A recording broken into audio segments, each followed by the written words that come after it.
అండి TDP senior నాయకురాలు మాధవిని మాట్లాడుతున్నాను.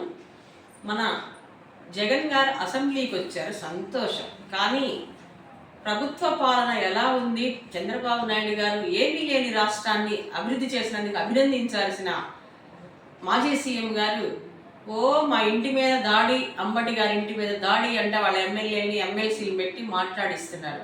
బొత్స గారు నిన్న మాట్లాడుతున్నారు, గౌరవ ఎమ్మెల్సీ గారు. నేను అడుగుతున్నాను, గౌరవ ఎమ్మెల్సీ గారు, మీ అమ్మని ఎవరైనా ఇటువంటి భాష, లకారాల భాష మాట్లాడితే మీరు ఊరుకుంటారా బొత్స గారు అని నేను అడుగుతున్నాను. ఒక కవయిత్రిగా అడుగుతున్నాను, అటు టీడీపీ సీనియర్ నాయకురాలుగా కూడా అడుగుతున్నాను. మీరు రాష్ట్రాన్ని పాలించారు, మంత్రిగా మీరు చేశారు, అమ్మటి రాంబాబు గారు చేశారు. ఇటువంటి లాంగ్వేజ్ ఎవరైనా మీ అమ్మల్ని తిడితే మీరు ఊరుకుంటారా? మీరు గౌరవ సభలో మీరేం చెప్పాలి? అట్లాంటివి తిట్టకూడదు. తల్లిదండ్రుల్ని ఎవ్వరూ కూడా, అటు రాష్ట్ర సీఎం తల్లినే కాదు, మామూలు మనిషి తల్లిని కూడా అటువంటి పదజాలం వాడకూడదు. దాన్ని ఖండించాల్సిన పెద్దల సభలో మీరు మాట్లాడుతున్నారు. దీనికి మీరు క్షమాపణ చెప్పాలా? శ్రీజాతి తరఫున మహిళా జేఏసీ అధ్యక్షురాలుగా డిమాండ్ చేస్తున్నాను. ఏ మహిళ అయినా తన బిడ్డల్ని చాలా ఉన్నతంగా పెంచుకుంటుంది. పేదవాళ్ళైనా కావచ్చు, పెద్దవాళ్ళైనా కావచ్చు. ప్రతి తల్లి ఎంతో కష్టపడి తన బిడ్డని ఉన్నత శిఖరాలకి ఎదగాలని అమ్మనమ్మ ఆశయంతో పెంచబట్టే ఈనాడు ఇన్నిసార్లు ముఖ్యమంత్రి అయ్యాడు చంద్రబాబు నాయుడు. వారిని పట్టుకొని మీరు మీ ఇష్టం వచ్చినట్టు బూతులు తిడతా ఉంటే చూస్తూ ఎవరైనా ఊరుకుంటారా? శ్రీజాతి అలానే రోజా గారు వచ్చారు మొన్న మా గుంటూరు, మా గల్లా మాధవిని పట్టుకొని పొట్టి అని అంటారు. నువ్వేమన్నా అందాల ఊరవశివా అమ్మ రోజా గారు అని నేను అడుగుతున్నా.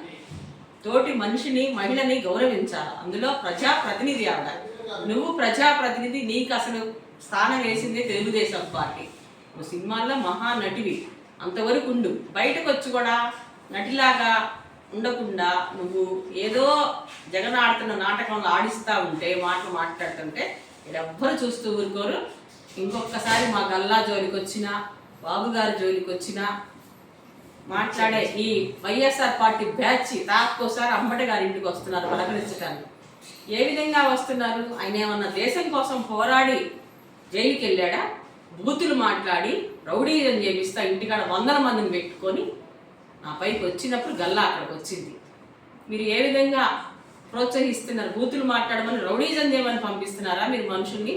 ఇది కరెక్ట్ కాదండి. జగన్ గారు, మాజీ సీఎం గారు, మిమ్మల్ని ఎప్పటికి కూడా గౌరవిస్తున్నాం మేము. మీరు వాడిన లాంగ్వేజ్ మేము వాడాలంటే 2 నిమిషాలు. కానీ ఆ సంస్కారం మాకు కాదు. మా తల్లిదండ్రులు నేర్పిన భాషా భావం చాలా గొప్పది.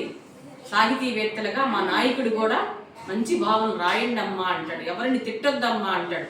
ఎంతసేపు నా అభివృద్ధి, మీరు సేవకులుగా ఉండాలి, మహిళా అభ్యుదయానికి పాటుపడాలి అని చెప్తాడు చంద్రబాబు గారు. మీరు అమ్మల్ని తిడుతున్నారు. ఇది కరెక్ట్ కాదు. ఏ భవిష్యత్తులో ఏ రాజకీయ నాయకుడికి కూడా అందరికీ చెప్తున్నా, బూతుల లాంగ్వేజ్ మనది కాదు, అభివృద్ధి పదం మనది అని తెలియజేస్తూ బొత్స గారి మాటలు వెనక్కి తీసుకొని క్షమాపణ చెప్పాలి శ్రీజాతి గారిని నేను డిమాండ్ చేస్తూ ఈరోజు మేము ప్రెస్ మీట్ పెట్టడం జరిగింది.